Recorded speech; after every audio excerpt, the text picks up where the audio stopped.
What's Nobody up? has any wins. Nobody has anything that. Come on, guys. Who's taking some action here? Who's got? It could be a personal win. There you go. Share that, Ulysses. We got this win right here. We got that check, baby. Let's go. That's what I'm talking about. I shared it on the Facebook group. It's been a long time coming, man. What's up, you guys? We just finished Ask Alex number 46. We've been doing this for a couple weeks now, months now, and these are my favorite because the webinar where we get to meet up virtually, we get to connect with everybody on the webinar. Alex, what were your biggest takeaways today from the tribe, man? Yeah, big takeaway was a reminder that 30 heads, 40 heads is better than one. So we asked people what their challenges were, and we covered a lot of ground. So check out the meetup because I love these. We all helped each other out, and now we're in a better place. Let's go. Aloha. What's up? What's up, my deal makers? I'm live here from Maui, Hawaii, baby. How's everybody doing? We see my man Will. Where is he at? All right, there he is. Promote the panelists. I'm going to get this show started very soon. We're going to be doing a open house today, guys. So we're all just going to mingle. So I hope everybody has some questions and some things to talk about. If you guys are taking action, you definitely should have some questions. Hey, what's up, Alex? Can you hear me? Yes, sir. Awesome, man. How's it going, bro? Awesome, awesome. I know we've been talking about deals all morning. We've been interacting. Just so you guys know, Will and I have been talking nonstop all morning. Now it's afternoon in LA, but still 12 o'clock here in Hawaii. What's up, dude? Yeah. Getting it done, man. Getting after it, right? Every day, don't stop. Can't stop, won't stop. So what are we doing today, man? We're doing an open house, right? We're doing, instead of the traditional, for some of you new people, we're not going to be presenting anything or having a special guest, but we're going to be talking to each other and seeing how we can help each other with our problems, who's doing what, who needs what. So it's going to be fun, dude. You excited?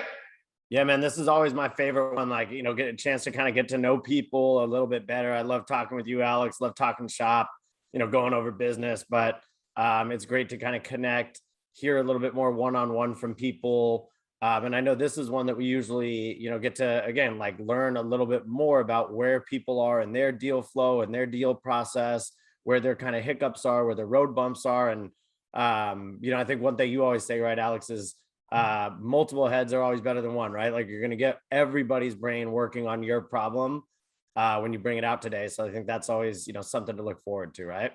Yeah, definitely. Because a couple of these that we've had, people have said, hey, I'm going through this, I have this issue, I got this going on, but they're taking action to work and get deals. And so you come across roadblocks, you come across, you know, sometimes situations you just don't know how to overcome. So that's why I like these meetup style things that we're doing as well, because it allows us to see, hey, who in the network can help that person. And I always say that, right? 50 heads, 40 heads, 30 heads thinking about a problem is better than one. So what's up, everybody? What's up, Ulysses? We've got some of our regulars here. But yeah, man, I'm excited. I think it's gonna be a great hour of power. Let's go. Cool, man. Well, before we do get started and get everybody welcomed onto the screen, I know, like always, you're, you know, all over the place and back in Maui now. If you don't mind just kind of diving in, you know, kind of give everybody a recap like you normally do, where you've been, where you're at, and where you're going. Yeah, definitely. So I'm back in Hawaii, back on the island of Maui. I'm actually broadcasting from a new location, which is the Maui house that I've moved into. My partner and I decided to keep the property, so it's my job now to furnish it and maintain it. And also, because there's 2 units, so I'm gonna be living at the bottom unit, and the top unit, we're gonna be doing something special with it, which we'll be talking about. But super happy. I mean, it's an amazing property, has great, I guess, a yard, so I can work out, and it's just super fun. It has amazing views. I mean, I can't complain. Life is great. I'm back in Maui, so we did some surfing and some bodyboarding yesterday with a couple of my interns that I flew in, one from New York and one from LA, Manu and Nelson. And so you guys might see them, they walking back and forth, you know, they're helping me out here with the property, getting things going. Just really enjoyed my trip in LA. You know, I came back on Thursday, which is day after our last webinar, last Wednesday. And the meetup there in LA have been great. We watched a couple of ball games, which was amazing. And then we just been super busy, man. Like my phone does not stop. So we've been making some offers on some small multifamily in Arizona. So I know we're really bullish about that because we love that market. I'm just working on getting the house finished here. Just pretty much, we're gonna be launching, as you guys, some of you guys know, some of you don't, our own retreat, mastermind, investor connection, whatever you want to call it. It's gonna be happening in December. So keep your eyes out for that. It's gonna be hosted here on Maui, but because of the logistics and all the details and finishing the property with the little bit of construction it needs, so there's a lot of moving parts, and obviously with my travel schedule, and it's not that easy to put it all together. So December is looking like the target date. Another thing is I just want to give you guys credit over in LA because you guys are completely rocking and rolling. I think you guys have like 4 new deals in SoCal in the last week and a half, or that we're actually gonna need to close on very soon. And so we've been talking some more money partners about that. So that's been amazing. And I'm just ready to go and talk to everybody. We got 12 active deals, 2 here in Hawaii, and oh yeah, and we have 1 more condo here that we're gonna be flipping. We're gonna be closing here in Lahaina, which is West Maui. So we'll be working on that as well. And I think that's gonna be super exciting because we decided to keep this property, but then the other property is definitely gonna be a true flip. So let's go. Big update, man. Big stuff. Like you said, big things going in LA, big developments out there for you guys in Maui. A lot of stuff going on, right? And that's what we say, right? In investing, you're putting out fires, you're handling problems, you're developing situations. Like, that's pretty much what we're doing in real estate investing. So yeah, it's similar to how, like you mentioned earlier, right, Alex? Like when people ask questions today on this webinar, there's action questions. Like you can tell your phone is ringing because there's action happening, right? So it's always good when that happens. So man, big update again. I appreciate you kind of sharing and letting us know what's going on. So what we'll do, guys, is we'll go ahead and get people welcomed on to the screen here. Alex, if you'll go ahead and make me the host, I can go ahead and start welcoming some folks in. And guys, when we welcome you in, we want to kind of hear like any big wins you had, anything that kind of developed this week, anything you might have going on, anything you need help with. And like Alex mentioned, like you're going to get multiple people's opinions and multiple people's help here, so take advantage of the situation, right? Yes, sir. If you guys do have the ability to turn on your camera, we appreciate it. Turn on the camera. And like I said, we want to hear any big wins or anything we got going on. I know Ulysses, you had a big win. Stoked to see you just keep on crushing it, bro. That's always huge. But anybody else with any wins or anything they want to share, let us know. Well, Nobody has any wins. Nobody has anything that come on, guys. Who's taking some action here? Who's got? It can I be got a this personal one. There you go. Share that, Ulysses. We got this win right here. We got that check, baby. Let's go. That's what I'm talking about. I shared it on the Facebook group. It's been a long time coming, man. Hey, Ulysses, how many times did you almost give up during the last 5, 6, 7, 8 months, man? Like quite a bit, man. But I just kept going because dude, I know I can do this, right? Like I see the houses, I see the opportunity, I see the chance for me to help people. I've just got to find the person that needs help and at the right time. And again, congratulations, bro. Like, getting that check validates it all, right? It's a good sized check. You shared it on Facebook. For those of you guys that didn't see it, it's a $5,000 check.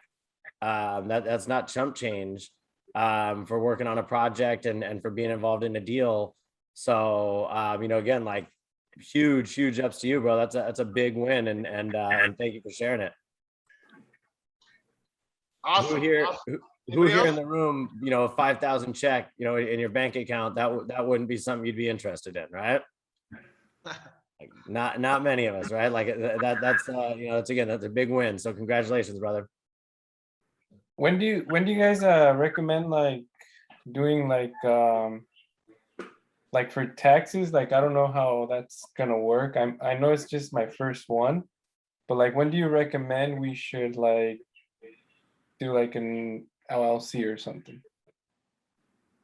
So generally, I don't recommend an LLC like right off the bat unless you're already spending money for the business. So if you're spending money, then you should have one, because then you could begin to write all those expenses off.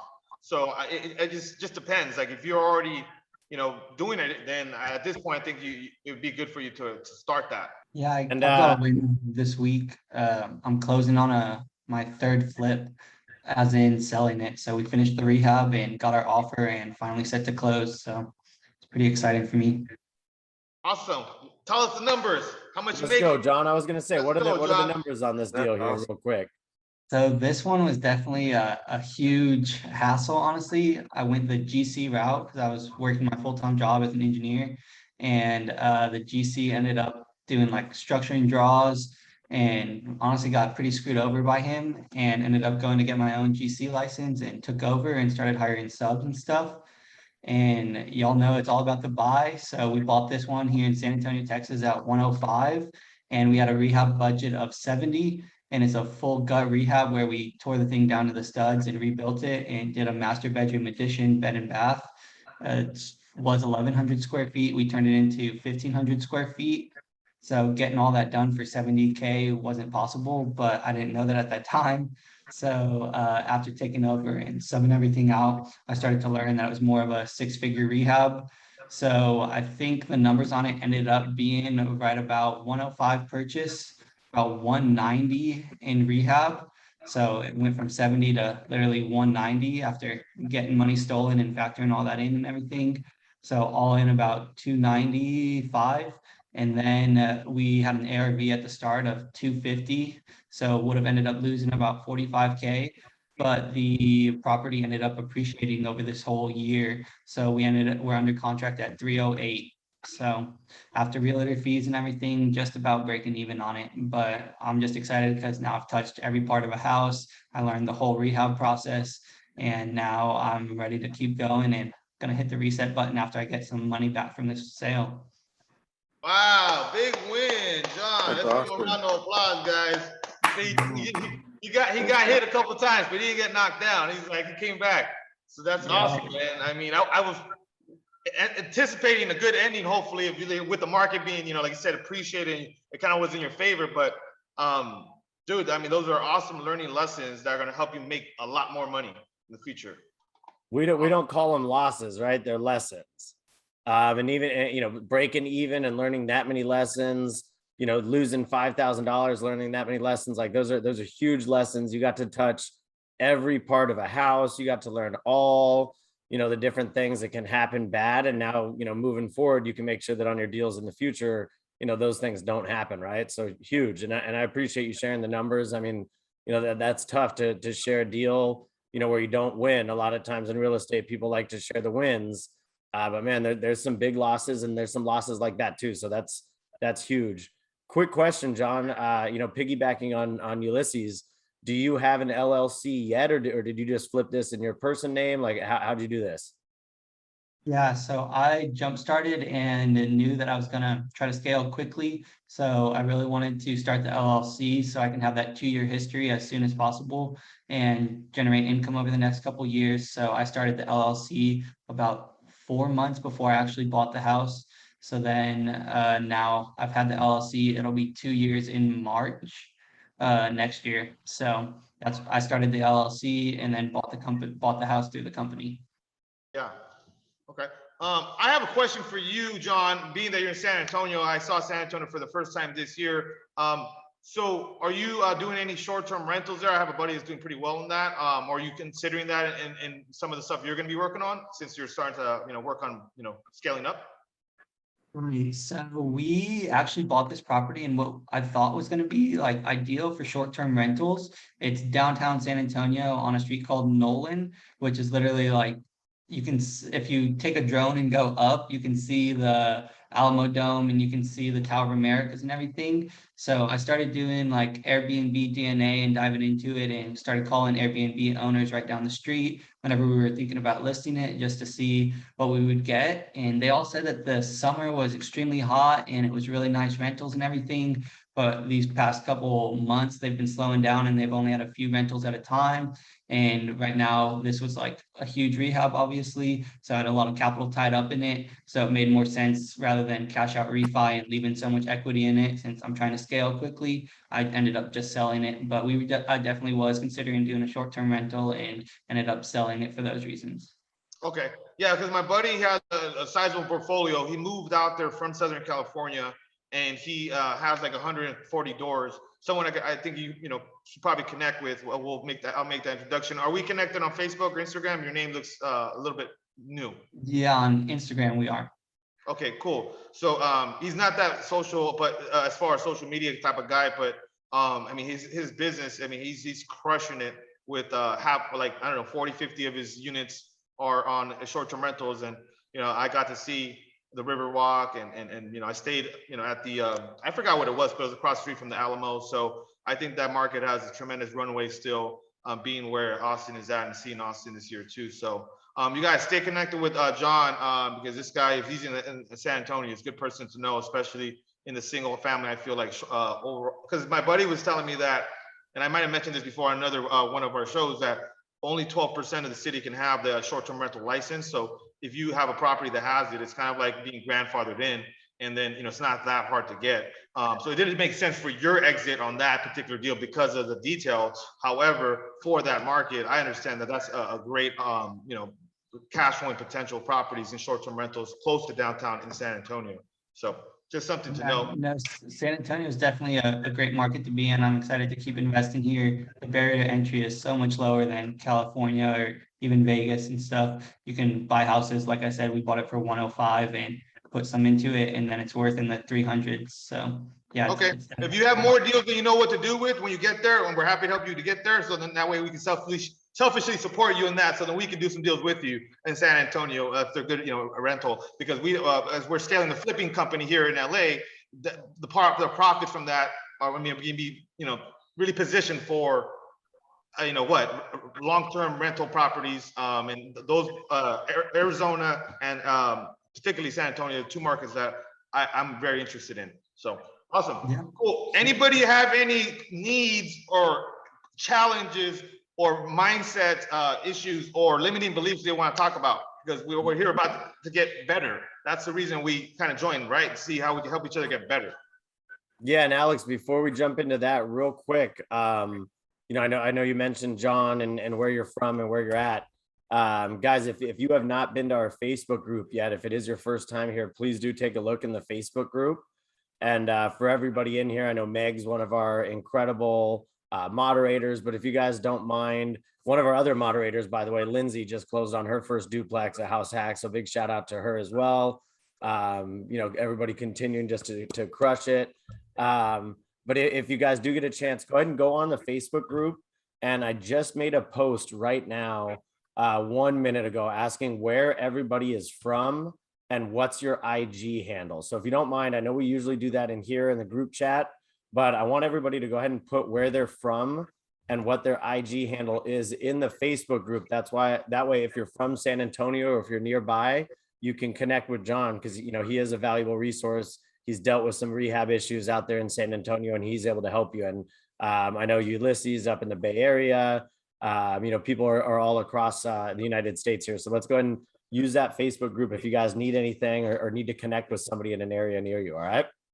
Yes, sir. I want to call somebody out though before we go into the challenges. What's up, Luis Valencia? I know you said you're going to join. How are you, buddy? Everything good with you? He's a successful SoCal realtor that's now working on his first couple investment deals. So welcome, Luis. Hey, what's up, guys? Sorry, I got my dog here. Won't leave me alone. Let me put him down. What's up, guys? Yeah, I'm from LA. I actually live up here in the Alhambra area. It's great to be a part of this group. I feel very thankful, very grateful for being around other successful investors. Currently, right now, I'm looking for my first actual flip deal. I got into my first project 2 years ago, and that was one of those ADUs where I thought that was like the best thing ever. Ended up getting into it. Took me 2 years to finish that project. So finally got the cash out refi and on the hunt again, baby. So that's where we're at here. But dude, I love that, right? Same thing as John, right? You took some L's, you learned some lessons, you bit off a little bit more than you could chew maybe. thought it was going to be that easy. And, we talk about it too, right, Alex? Like the ADU play is something that seems appealing a lot of times, but it's like, sometimes that can also just be that shiny object syndrome where it's like, you want to do one because everybody else is, but there's no comps that match it in your area that can support what you're trying to get for it. So, Yeah. again, now you're learning, you're kind of converting from that realtor side into investing. What's another big takeaway that you kind of learned? I know that was like a lesson, but any other big, takeaways that you can kind of take going into your next flip? Definitely. So biggest thing is work with local professionals that have done what they say they are saying they've done at least twice. What definitely got me knocked back was working with people that didn't really, they just said, yeah, we can do it. Yeah, we can do it. And it's like, hey, great price, not the right way to go. So that's my biggest takeaway. Definitely hire local pros. Awesome. Well, guys, anybody have any needs, challenges, or limiting beliefs they want to chat about or have questions for the group? I got a question. There we go, Edward. What's up, everyone? What's up, Alex? What's up, Will? What are your thoughts on doing? Have you ever looked into like commercial properties if the numbers work out and it looks like something that the process seems to go similar to single family? Have you considered them? Yeah, well, I actually had a deal under contract in Compton. It was a small little retail shop we were going to buy. We were going to get a great deal on it. And so I'm definitely interested in commercial, but the price points usually, and then the lending is much different. So, it's like, but that one we were going to get, I think, for like 150, 175 grand. And there's comps like in the, 300. There's just a small little retail shop right in Compton. But, I haven't really worked on very many other commercial projects in LA. But I mean, if they have a good cap rate or, value add, I mean, the deals to be done there. We just don't work on many commercial deals. Yeah, that was my next question in regards to, because it's a little harder to comp those out. That was my biggest, I guess, hurdle, is just making sure it's like, again, like was mentioned before, it's if you mess up the comp or you underestimate or overestimate, you shoot yourself in the foot. Yeah, and then another thing is just with COVID and the way, kind of commercial real estate is changing, that's something you got to really know what the purpose, who's going to be the tenant in that property. That's going to be a big one. How much are they paying rent and what's going to be the best purpose for that property? So you're not looking at like that when you're looking at single family residences or small multifamily, stuff like that. So I think that's another thing to take into account, Edward. But yeah, thanks for asking. Work on them. We were this close on a deal. We ended up losing it. And I wish we had got it, but somebody came in and outbid us at the end there. So yeah, because I have a very interesting one. It's an auction property, so we'll see how it goes. And also the zoning, what you can do with it is also extremely important, because I remember my old mentor, he was targeting a lot of these cannabis zoning areas in SoCal, and for those property owners, because imagine talking to somebody there that doesn't know what the potential is, and if you know both sides of that, you can put a huge deal together. So the things like that are available. We're specializing in what we do, and then we have very specific buy box, but a broad territory, right? Definitely. Cool, man. I see some other people. I got my man Cowboy in the house from Vegas. What's up, my dude? I know we met over at the Ryan Pineda thing. How you doing? I see some other people here. Anybody got any questions, any challenges, any needs that they're really looking for right now that the group can help them with? Yeah, would actually love the opinion of the group on something here. What's up, Jeremy? Let's go, Jeremy. What's up, bro? What's up, guys? On the topic of some ADUs, I'm actually looking to build in like a duplex on my property, pretty much. But I'm, kind of juggling on what the best financing strategy would be. Like, I talked to a loan officer. He's obviously pushing me towards like a construction loan. But not sure if there's like something more creative, something like from an investor standpoint that would put me in the best position to grow. Because he's, more likely to push me on a loan product, so he's a loan officer. So would love to get like the opinion or, any thoughts on what you guys have as far as financing this thing goes. Like, should I look for private money? I don't know. I think it would be helpful, Jeremy, if you gave us context, like the numbers, like how much would it cost you to do the ADU, how long the time, how much value you're going to add, and then, how much you would, kind of potentially, because I think those are difficult to raise private money when it's like a buy and hold and you're living there kind of type of thing. It's not as easy when it's like a strict investment property, because you might, so it's like you're having to operate and close the deal and live in the deal, and raising private like capital could be more challenging because of that, compared to just like this is a strictly only an investment property. Yeah, I mean, can you definitely throw some numbers your way? Like, I had some conversations with our contractor, and he's expecting 210K to build this. Currently have 100K in equity in the property. The after repair value, being conservative, I'm gonna throw it at 750K. Currently owe 420 on it. And that's kind of where we landed. Working out with the architect in the city right now. But again, just it seems like from a strictly loan product perspective, like there is a path forward. But again, hopefully those numbers help and give a little more direction there. Yeah, I mean, I think, and so I think if you can get construction financing on that, that'll probably be a lower rate from a bank, Jeremy. That would be lower and superior to like borrowing from private individuals. Is how, I mean, private lending is usually in the 7 to 12% range, and I would imagine you could get better than that from the construction loan. That's my opinion. But if anybody has any feedback for him, that's up to you, because if you can go with a traditional bank, usually that's going to be a better rate and better terms than a private. But again, it depends on, maybe you can have somebody, a rich uncle or somebody you used to work with that has a lot of money that could give you that 200,000 at like 5-6% and make it very hassle free. Just give you the money, and you have a lien against the house, and then maybe you use, I mean, that you could use that money to get the deal done, and then anything over that, I mean, you also have other working capital to maybe get other deals, and that's just my idea. And I'll echo that too. I mean, Jeremy, like, for us, usually our financing is because we're doing investor deals, right? So like Alex pointed out, there's a lender is going to make a profit immediately from doing this deal with us. So for them, they're able to acquire the funds from other people that want to acquire, profits from lending them their money. So, it kind of goes down the row.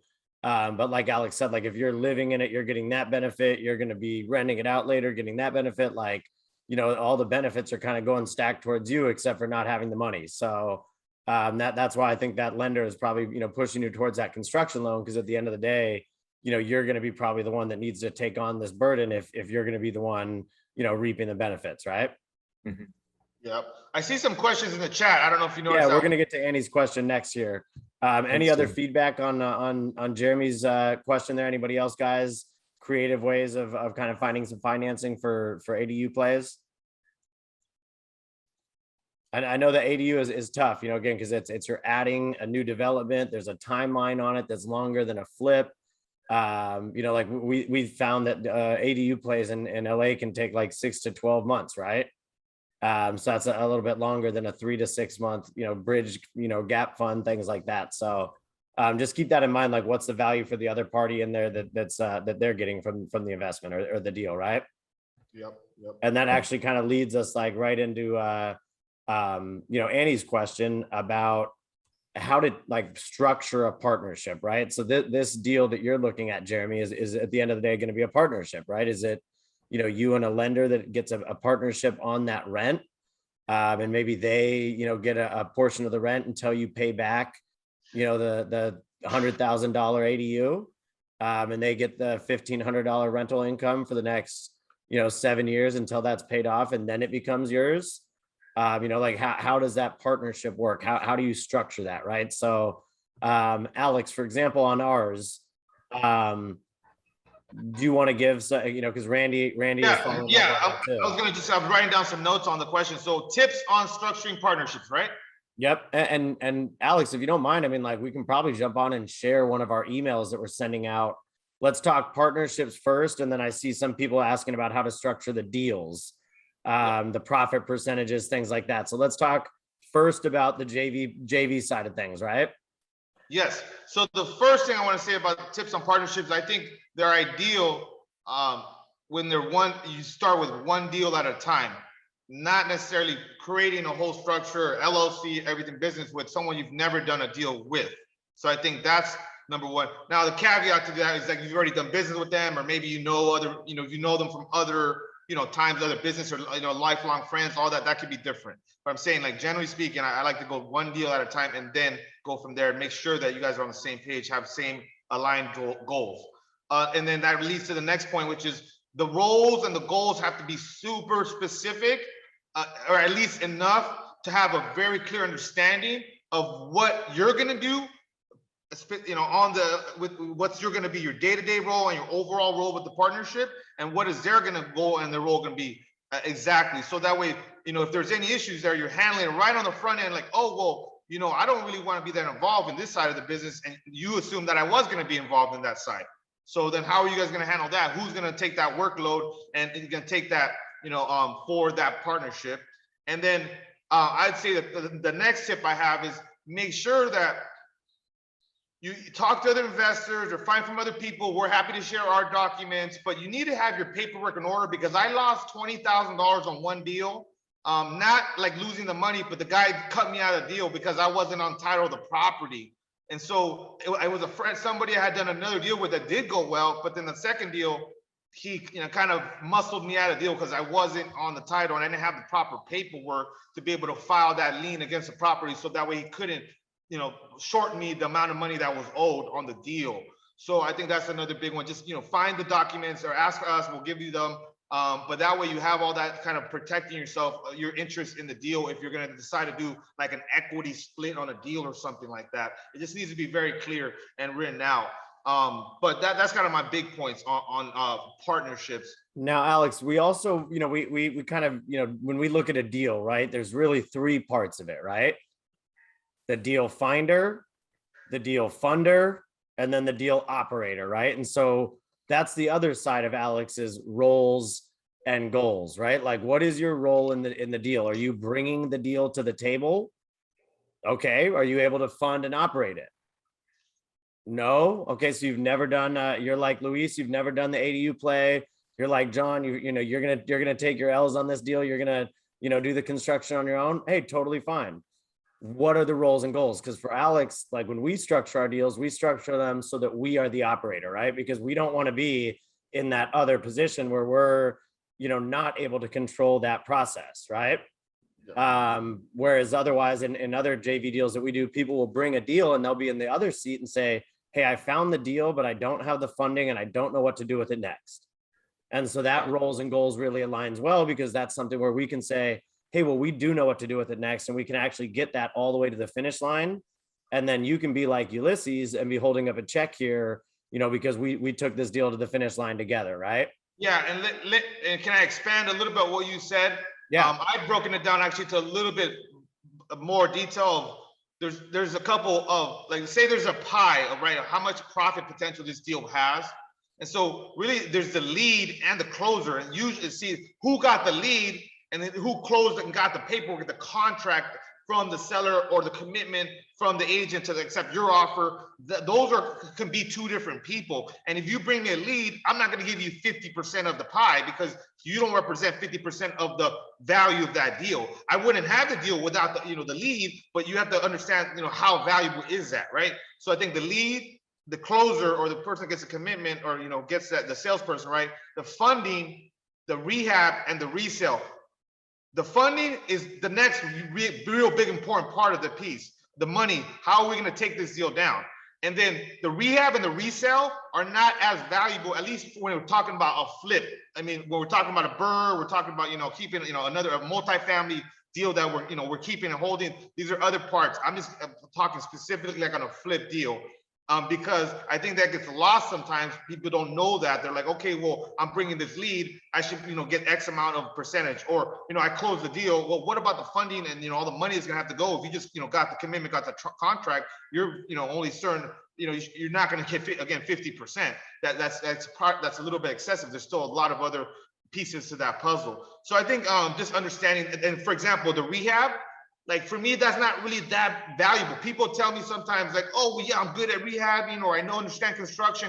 That's important, But if you bought it wrong, look at, John, he gave a perfect example. They bought a deal right and everything fucking went wrong and he still broke even because they bought it right. So the acquisition is more important than the rehab. Way more important, right? And then the resale of the property, also, like in this market, how much work is the listing agent really doing? And that's why we don't pay a full commission when we're flipping property, because they're listing the property. Sure, they're negotiating, they're handling calls, they're handling exchanges with a bunch of agents and escrow and all that.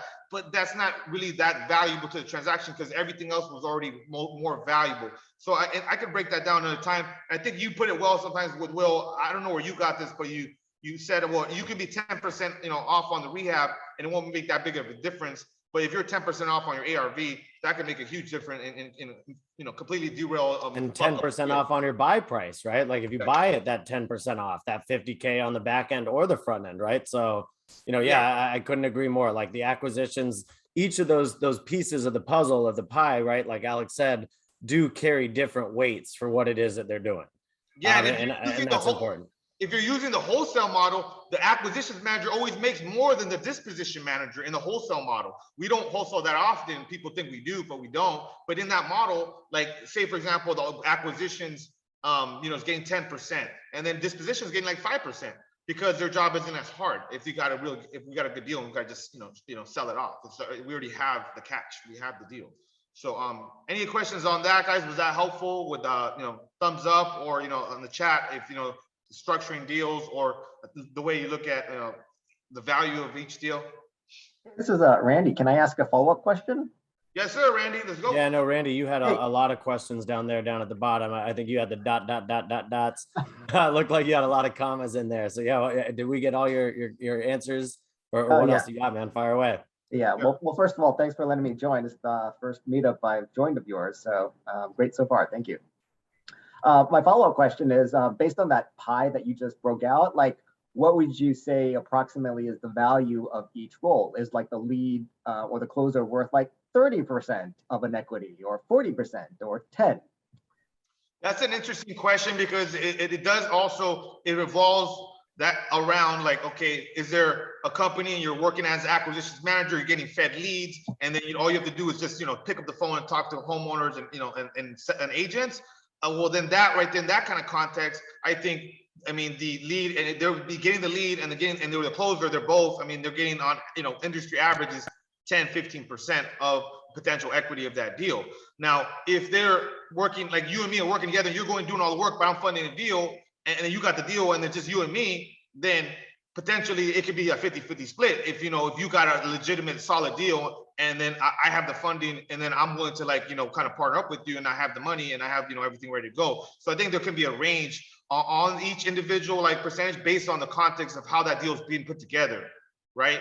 And so I think I've been on the low end. I've made only $2,500, when I first started to get the deals and, cold call, get homeowners, get the commitment, get everything. And that's on the really low end, right? $2,500. So where I just mentioned to you where I brought the deal, brought everything, helped manage rehab a little bit, helped on the resale side, but more than anything, my partner did the funding and we went 50-50 on a true JV. And then I've also kind of been in a hybrid where I was working at a second investment company and I had negotiated my way to 17% of the net profits because I was giving them a lot of deals. But I was still kind of not really responsible for the rehab, not responsible for the resale. So I think the acquisitions can be anywhere from from a flat fee of a referral, like, hey, thanks for the lead, here's $1,000, to all the way 50% of the deal, depending how meaty it is. And then, thereafter, the funding of the deal is usually, again, because are you guys getting hard money or are they funding the entire piece of the rehab? So it depends, right? If this person is getting the hard, like the way I structured that 50-50, I brought the deal, I did everything. I helped a little bit with the rehab, I helped a little bit with the resale, but he brought the money and he got the hard money loan in his name because he was more of a seasoned investor and I had a kind of JV at that time. So I think hopefully that answers your question, but the funding I think is depending on the context of the funding, right? Like that could be anywhere from 30% of the deal to 70-80% of the deal potentially, right? If you're giving the acquisition manager 20, you're keeping 80% because they going out there doing anything like that. You're funding all the all the rehab, you're doing everything. then that could be, you know, kind of arranged there. And I think the resale part is only really worth like 1%, 1.5% of the resale of the property. So we pay our agent $5,000 or 1% of whatever, because we're giving them 2 houses a month to sell. So that's what I think that's what it's worth. And then on the rehab side of things, we pay our project managers $2,500 to $5,000 to manage that rehab, depending how sensitive it is. And so that's what it's worth to us. What it's worth to you, I don't know what that is, because you could bring on, if you're doing volume, like once, you know, we're considering doing this, is bringing on a full-time, project manager that we're going to pay $50,000 a year plus bonuses. So that would be a little bit different there. So but I think the most value is like the acquisition of a great deal and getting that commitment, getting the contracts on that, and then the funding. Those are the 2 biggest pieces I think can be represent 50-50 at you know, somewhere. Or you're just a great negotiator. And I almost negotiated 60-40, and I'm just bringing the deal and I'm keeping 60% of the profit. I'm not putting no money up. So, you know, like this house in Hawaii, like I put $20,000 to lock up the deal, found a great deal, negotiated with tenants, got my $20,000 at closing back. My partner put up $600,000 for this property on a deal we're going to make $250,000 on. Now we have $500,000 or more of equity, and we're just keeping the deal, and we're going to burn it out. We're financing. I have no money in the deal, and I have 50% ownership of a $2 million property. And I'll circle back on that too, right? Like a lot of it, Randy, just depends on what you negotiate, right? So like Alex said, the closer is one of the most important roles. Like, man, if you close yourself a good deal on those negotiations, like you're going to get a good spread, just like Alex talked about, you know? And so the better the deal, the more opportunity there is there. For example, when I started working with Alex, like, you know, he offered me a higher percentage, and I actually walked us back and said, hey man, I'd rather, you know, take a little bit less on the first couple deals, because I'm going to be learning and earn some of that equity on the back end, you know, because I don't think I'm worth that much. And so, you know, you can negotiate however you want to, depending on what it is that you're doing, right? And what it is that you're looking for, and what your role is, and what your goal is, right? So that's a common phrase there, is the roles and goals, and making sure that everything's in alignment. Like Alex said, if somebody wants to fund the deal in their name and you operate it and you found it, hey, that works. Like however it works out, you know, for the parties involved. Yeah, and it's not going to always, Randy, one thing I want to add, is not always going to be like, you know, a deal that you want to take. One quick example I want to use is, there was this guy that I've been, you know, kind of interacting with for some time in Southern California. He sends me this deal like about a month ago. It's a $750,000 acquisition with a $1.2 million exit, and he's going to be in charge of the construction. And we're trying to work out a JV, and we couldn't come to terms because he wanted 50-50 and then put up no money on this size of a deal. It's just like, and he didn't even have all the commitment yet. Like I had to kind of help with like getting the deal structured and everything. And I'm just like, bro, like I'm not going to put up $250,000 to take this deal down and then, you know, like go 50-50 with you and help you do the deal. Like and he was just greedy, like bottom line. And you know, like we're not going to do business together. I unfollowed him. I'm not going to be doing business with greedy people like that, because at that point he was being egregious. He was being greedy. I'm like, no, we're not doing this. And he didn't understand that. So I'm just like, I'd rather not even do business with you at all, because you're trying to, and then another guy that I work for, same thing. He was giving me, he was working with me. He was one of my mentees. I stopped working with him too, because he was too greedy. Like he wanted like 50% and all he was doing was giving me the lead. I'm like, bro, that doesn't work. I can't do that. Like I can give you a percentage, but that 50% is not enough. So just be careful with that too, because I found people that will grind you. Like, I just don't want to do business with me, at least me personally, because that means you're going to grind me on everything all the time. I'm good. You know? Yeah. Awesome. Thank you. So on that note, Alex, I want to go ahead and share an email that we kind of send out, because this is on the back end of your question here, Randy, is like on the profit split, responsibilities. You know, so one way to get in on deals as well is to, you know, go ahead and be a partner, right? Like a money partner, right? So we talked about the deal finder, the deal closer, the deal operator, and then there's a deal funder, right? So for example, this is an email that we send out, and this is, you know, a prospective deal that we have that needs funding, right? So we're looking for $75,000 of funding on this deal. We're offering it at 8%. You know, that means you'd make about $6,000 in 3 to 4 months. And that's what our kind of estimated timeline is, you know, a 3-month turnaround. And that's what you'd get that money. You know, if you wanted to see our calculations, our scope of work, you know, and this is what we kind of send to our private money lenders who are interested in just saying, hey, I don't want to operate. I'm like John, like I've learned everything about the house. I want nothing to do with the construction. That side of things is tough. I don't want to worry about selling it. I just want to have some money in the game. And when the game wins, I make my money, right? Yeah. So that's kind of the split side. And we'll offer percentages and interest rates and things like that. But that's kind of a little bit for you guys on the back side of it, the profit splits, the responsibilities and things like that. Yeah, but and see, we have a company, and so we're raising capital differently than maybe the average An average person, correct?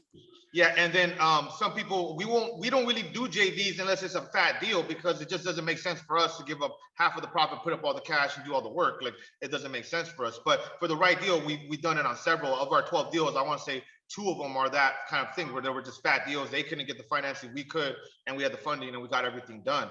But it's because they were meaty deals. So yeah, just we don't want to harp too much on for this everybody point. to make money. Yeah. Now we don't have to do the JVs as much, because that does leave money on the table. I prefer just to raise the capital, and because we know what we're doing and we have a good system and the right people in place to execute. But yeah, frankly, I just don't do JVs unless they make a lot of sense for both sides. And yeah, that's that. Man, now that I realize that I walk things back a lot. I mean, we had a guy from the webinar, Nick Mobley, came in and had a deal for us and was like, no, Will, I don't even want to make anything on this. I just want to learn how to do the deal and do it with you guys. And I was like, whoa. I was like, how would this sound? And he was like, well, that would be awesome. And I was like, how would this sound? And he was like, well, that would be even better. And I was like, how would this sound? And he was like, that'd be amazing. And I was like, well, that's probably what we're going to end up getting you, if we take this deal down. And he was like, oh, bro, this is going to be incredible. And so maybe I should have just said, yeah, we'll do the deal for free with you. But no, I mean, we want to be fair, and you want to structure the partnership so that everybody wins. Something that Alex always says is when you're making money with people, like, they're going to continuously want to say, like, hey, I made money with Alex before. Like, why don't we make some more money? And why don't we continue to make money? And why don't we, continue to evolve that relationship? So that's my piece on it. And so what's your story, Randy? We don't know you. You're kind of new to the tribe here, bud. What's up? Like, where are you from? Yeah, so I'm from downtown LA. I've been flipping houses out in Chicago. I'm on my 3rd one, and the 3rd one is like 90% complete. So it should be ready to be on the market in like, next week or a week and a half. So I'm excited about that. But I also got laid off in June. So now I got time. And so I'm trying to figure out, hey, can I do real estate investing like full time? If not, I can always just go back to digital marketing, which is what I was doing, before. But yeah, now I'm just trying to, maybe find a deal, find a JV, find a partner, or, just invest, locally. Because it's, I love doing this stuff. I love flipping, and, I want to have a project right here in my own backyard because I live out here. So. Yeah. Oh, this is awesome. I want to kind of piggyback, or want to give you some advice, because I'm in 2 markets, and it kind of developed. So the first thing I would say is Brandon Turner, one of my mentors, he told me this, like, he used these like exact like words. He's like, make sure you're not trying to build 2 bridges at once, and get the foundation set on the first one, and then you could kind of transition or add the other one, right, once the other one's already in solid ground.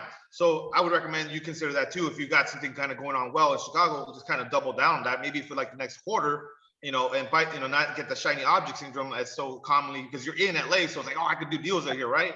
And I did that with Hawaii. I wanted to do deals. I'm here, let me get after it. But I'm like, no, let me wait. So I moved in November. I didn't start pursuing deals until January, like mid to late January.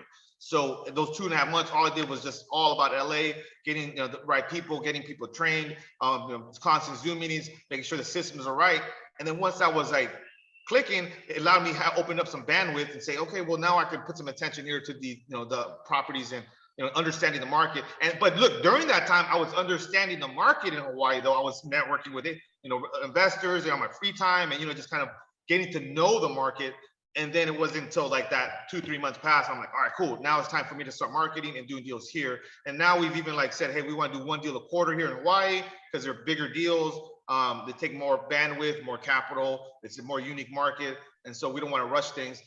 And LA is just fucking rocking and rolling. So just want to give you that kind of same kind of roadmap. I think for you might be helpful if you want to do that, if you want to scale Chicago up. Yeah, absolutely. Thank you. I do have a need that I want to throw out there. So obviously with the flipping, I mean, it's active income and you're taxed up like the wazoo. So I was really interested in finding like a market, in the Midwest or Southwest to do some burrs. So if anybody has any recommendations, has done any, has a good market or team out there, I'd love to hear about it. Or Yeah, Arizona. So Arizona? right now I have probably about a dozen investors that I know out there are crushing it in different asset classes. We just made an offer on fourplex. I think we're making an offer on another fourplex out there. But I'm bullish on Arizona. After I saw it for myself, I think it has a long runway. Has a lot of new jobs coming in. Very, very, very investor friendly. A buddy of mine has 250 doors, and I'm looking to invest maybe in his syndications soon. So yeah, man, I would. But for me, it matches because there's a lot of direct flights from LA, from Maui, from Guadalajara, where I'm at a lot, to Phoenix, and all. It's all Southwest, and logistically it makes a lot of sense, and I have the contact. So I don't know what it would look like for you. But I think that for me, and then that's why I mentioned with John Desmet about San Antonio. I found that to be also a good single family or just a rental market as well to consider. Those are that's my 2 cents. But I'm not the passive income. Cool, man. Anybody else have anything else? I know a couple people are replying in there. I see Jason replying that he's out in Indy, and again, guys, I made a post in the Facebook group. If everybody can kind of reply in there and tag a friend that in the group or that maybe invited you to the group, that's going to be a great resource for you guys to find those people that are in those kind of markets that you're looking to invest in, right? Because like we talked about, John's already dealt with some things over in his market. He's already done it. Randy, he's already doing it in Chicago. So make sure you kind of connect on that Facebook group and let us know where you're from. And if you see somebody who's investing in an area that you're interested in, I talk to people on the Facebook group all the time. Like people, you guys know, if you can, you can reach out to me, you can get in touch with me, you can get in touch with Alex. And I think most people in the group are pretty comfortable if you get in touch with them as well. Yep. Vibe of the tribe, guys. Vibe of the tribe. Anybody else needs? I have a quick one. I think we talked a couple webinars ago, and I was looking for somebody who's familiar with Burr and maybe just somebody who'd be like willing to talk, Alex, that you might know out here in Tampa or Tampa Bay, either one works. I was wondering if I could get that name again and maybe their contact info so I could follow up with them. Yeah, so there's a couple people that I know in Tampa. But are you looking for that specific information on Tampa or also just birds? Somebody knows a lot about birds in general or both? I need somebody who's in Tampa specifically, because I think this is still kind of a developing market. I'll also post my info in the group down there too, because if anyone else is in Tampa Bay, like I'd love to connect with you and just share some experiences. But yeah, I think someone in Tampa specifically would be really helpful. Yeah, so Tony, I got Tony, he's a hard money lender. Ben, he's an agent investor. And then my other buddy just moved down there, Darren. So I'll write some notes down and then I'll send you, I'll DM you a bunch of names, contacts, and just, if you use my name, obviously these are friends of mine, people I've met in person, all of them. Awesome. Thanks so much, Alex. Yeah, you got it. Good luck. I think I agree with you. I've been to Tampa last year. It's a fantastic market. It's growing. Another friend of mine also bought a triplex there. And my buddy's doing 4 flips in Clearwater. He's just like, it's a booming market. When I went there, I'm like, damn, this is a cool city. It just gets overshined by like Miami and all the other South Florida, but I think it's a fantastic market. So good job. Yeah, the rents, and just in case, fun fact for anyone, like the St. Pete rents have seen like the highest growth of any US city in the US this year. Affordability. All right. What else, guys? Anybody else who wants to be vocal? I have a question. I just started like my own cold calling and deal sourcing and stuff, and hired a VA. And I was just curious, have y'all had more success with cold calling or with mailers? You want to take that, Will? Yeah, I mean, they're both a little bit different, right? One is push, one is pull. So it just really depends on how active you are. Like our cold callers, if we're pounding the pavement and hitting our calls and doing it, like we're getting leads right then and there. If you're hitting your mailers, then a lot of it really depends on when the mailers hit. Like, we found out one time that we were mailing and we thought they were getting mailed on a certain day, and they were actually getting mailed like 2-3 weeks later, right? Because there were just delays on that mailer's end. And we were getting calls where people were like, hey, I got your message, but I already sold my house. And we were like, oh my God, like, when did you sell it? And they were like, 2 weeks ago, bro, you should have called me. And I was like, oh my God, like I thought we had sent those out like 3 weeks ago, and you're just sitting there like, going through it with yourself, you're like, bro, we would have had this guy's house. Like, so it all just depends again on like how dialed up you are. Are you following up with those leads when they come in from the cold callers? Big takeaway I took from the Ryan Pineda mastermind that we were at is two major wholesalers do it two completely different ways, right? So Scott Oots, one way, his way is he has his acquisitions, his cold callers, like really kind of dial in and get more information and push and like go for a couple of the 4 pillars. And then Kong, let's go get this money. He does it the other way. He's like, as soon as his cold caller gets a yes, like, yeah, I could be interested in selling the property, it's boom, it's going to somebody else. So their lead manager might get like 50 leads a day, whereas this one might get 5 to 10. So again, it just really depends on like, how is your system designed? How do you want it to be designed? Where do you want your strong players to be, right? I'm a closer. So we want me to be in that position where I'm getting the leads that are ready to get closed, right? And that's what's best for the business is again, if we can have those people down below that kind of get it to that point, then we're going to convert on more leads. So just know, where it is you want to do it, and know that, each lead source has its own different volatility, right? So like Alex always tells us, like the PPC leads, if somebody goes online and says, I need help, I need to sell my house for cash, like they're desperate at that point. Like they are doing it. They are looking for you. If you call them and they say, yeah, I could sell my house, like they might, that might be a 3 to 6 month lead in the pipeline. A couple of houses we're buying right now are like 4 or 5 months plus in the pipeline. Yeah. And, it just depends. The volatility depends. Yeah. So let me get my 2 cents on that too. I think there's also, you have to, it depends on the context, because I'm really good cold caller, but I don't do any cold calling anymore. But when I was doing it, like the data was very important, because you have to have really good data. And if you have really good callers, or if you like, say you have really shitty data and then you have like really good callers. So like there's a kind of, you have to put a lot of attention to that stuff. Like, okay, are you going to be doing the cold calling? Where are you going to get the data? Okay. And then eventually then you have a cold caller and then you become the closer. So I think there's kind of like, or do you want to have like 3 cold callers, like really banging the phones, VAs, and they just give you just whatever's warm. And then you close it out. But I think you have to commit at least 3 months, like 2-3 months to it. And then what we found in LA, that's a really high competitive market, is either scaling it up by having a lot of cold callers and great data, or we're like kind of just very sniper approach, where we're like, okay, well, we're going to call this niche list and we're going to have our, one of our best callers calling on it, and we're just going to, that's going to be our cold calling campaign. That's kind of what we're doing now, because we didn't find a lot of success with the volume, or a lot of consistency with it. So we're like, we're spending this X amount of dollars more, like it just really is not panning out. Let's just be more sniper than shotgun approaches. I've learned, right? Shotgun would be like the bigger, more volume. And then, sniper would be like, okay, we're just calling our driving for a dollar list every week.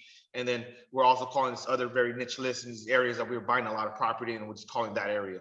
So I think that, and then with the mailing campaign, I think mailing works. Like I'm sitting in this house from a postcard, basically driving for dollars. 100%, 100%. We drove for dollars, sent a mailer, and Alex is sitting in the house. No joke, like it works. It was absentee owner, driving for dollars, deal machine. This house almost didn't make the list, but somebody, he got the mail, called us on it. And my acquisitions manager didn't, he got the hot lead, and then he just kind of alley-ooped it to me. I closed the client, but it does work. But then we kept on doing it, and then it didn't work. So I think with marketing, it kind of is like this moving puck. That you got to constantly be analyzing your data. And that's why even though it's not my favorite thing in the world, we're constantly analyzing our data, like what's working, what's not, because we have to be pivoting constantly. We're getting a lot of deals from, from referrals and from our expanded network, but that's been, a year, 2 years in the making, that we've been kind of building that. And now that's providing more, additional deal flow. But we always had that intention, like, hey, we're going to build out this like community, and we're going to build out like, hey, be known as an investor, an investment company within Southern California, now with, Hawaii. So that was more of the long game. But during that time, we were making a lot of offers on MLS. Dude, there's still a lot of deals on MLS, but these other marketing strategies, I think you have to like make them a commitment, kind of have some type of system going. And then just constantly evaluate every month, like, is this shit working, or am I just throwing money down the drain? Because I don't have a problem spending money if I know it's going to give me a return. But if I'm seeing it for months in a row, it's not giving me return, then that decision needs to be changed and modified because now you have new information. So I think it's just that constant, just analysis, what's going on, what's working, not. And for us, what we've seen a lot of success now is just the strength of our team relies on our processing speed and the systems that Will and everybody's helping create. So then that way we could all be more efficient, and then we could process these opportunities from whatever channel they come from ASAP and make more offers. And so that's what we've been working on. But every system is going to be a little bit different, John. Just give both. I'm a fan of both, but I think you just have to be very strategic about it. Can I add something real quick too? Because like me personally, I recently doubled down on my marketing. One thing to remember as well, depending which strategy you use, is to try to spend the money most effectively in the beginning, because unless you wholesale something and everything goes perfectly, which Alex knows this rarely ever does, you have time just from getting your first deal to even getting that check in hand. So you don't want to completely bleed out before you get to that point, because that could really either discourage you or take you out the game. Like if you're doing a flip, do you have enough money for that? If you're doing a wholesale, there's holding costs and XYZ factor. You may not see that money in a month or two, depending how quickly someone else closes. So be aware think of the worst case scenario and be prepared for that, because it's very easy to make one wrong move in this game and lose all your money. I hope no one ever does, because that would suck, but it's gonna be a learning experience, but minimize your risk as well. And again, one more point to that is the money's in the follow-up. You can have the greatest marketing in the world, but if you're not doing your follow-up or have someone else doing it, you just give me the lead and I'll take care of it. Simple as that, because I've missed a sale or I missed a deal because I was late on the follow-up and someone beat me to the punch. And it sucks, but you learn and you move forward. Yep. Good job, Edward. Thank you, sir. And yeah, like we talked about that, right? There's a system to it, right? So who gets the call from that mailer? Is that going to go to you at 8:30 at night, John, or is that going to go to VA? Is that going to go to a voice message machine, right? Like, how does that system work? And then on your cold calls, have you ever closed a deal on your cold calls? Because if you haven't, it's really tough to just give a list to a VA and be like, hey, call these guys and find me a deal. Like that, they're not going to know how to do it. They need to constantly be kind of coached and looked at. So do you have that time and bandwidth to do that and put that effort in? For me, I do a training once a week with our cold callers. And then every day they send me an end of day report with their top 3 leads. And I go in and I look at those top 3 leads and I see where I can coach them on it. Go, hey man, this was good. Like, if you would have done this and this, you would have already had them closed. If you would have done that instead of this, you would have maybe gotten them into this other corner. Right. And so like we're able to do that on a daily basis and help them out. And some people just don't have that time and bandwidth to do that. Yeah. So maybe the mailers are easier because now it's, hey, that's going to come to me now. So I'd rather spend $1,000 for it to go and come to me than me have to take $1,000 of my time, to spend with these guys, training them and coaching them. Right. Sweet. Thanks, guys. I really appreciate all the info. And I think looking at it from an outside perspective, I think I'm in a position where I want to, I guess, push, and I have a little bit more time, just quit my full-time job. So I think I'm going to go with that route and do a lot more cold calling and just manage the VAs and set up a solid system. Yeah, check out our, I think we did live cold calling like 2 times on our webinars, and Will's done it on Instagram too. So check those out. They're recorded on the Alex Camacho TV YouTube channel. So it could be helpful. I cold call live, on a couple of them. So it's good. I have a question, Alex, about another way to get deals. I saw another investor put on Instagram, and it piqued my interest, was going to Zillow. You can filter how a property is listed, filter it by owner, because now it's not necessarily on the MLS. You have less eyes on it. And then from there, making direct contact to them to see the property, see the condition. They'll have some photos. Is that something you've tried before? Or any success with that? No, I haven't.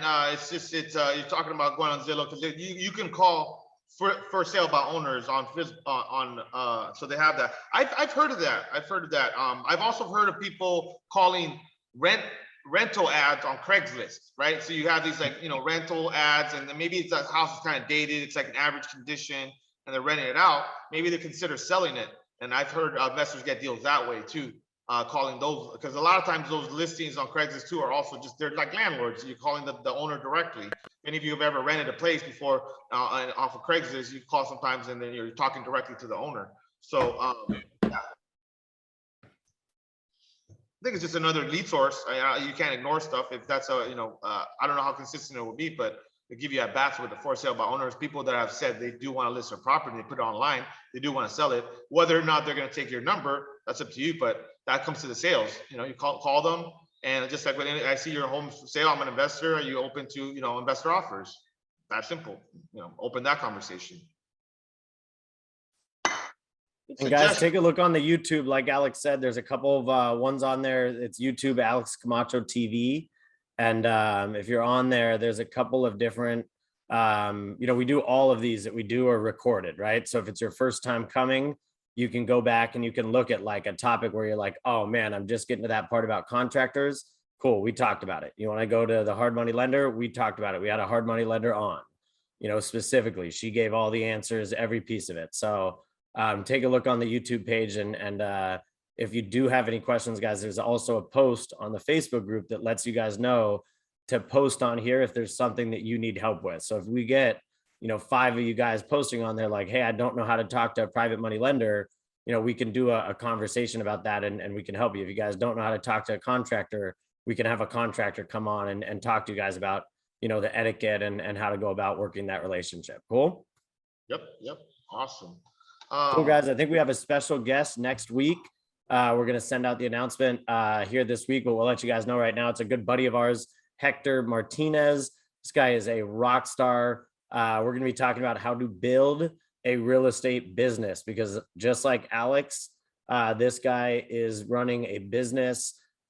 He is, crushing it in real estate out in Texas and Atlanta. I think he has a couple of different markets that they're kind of operating in.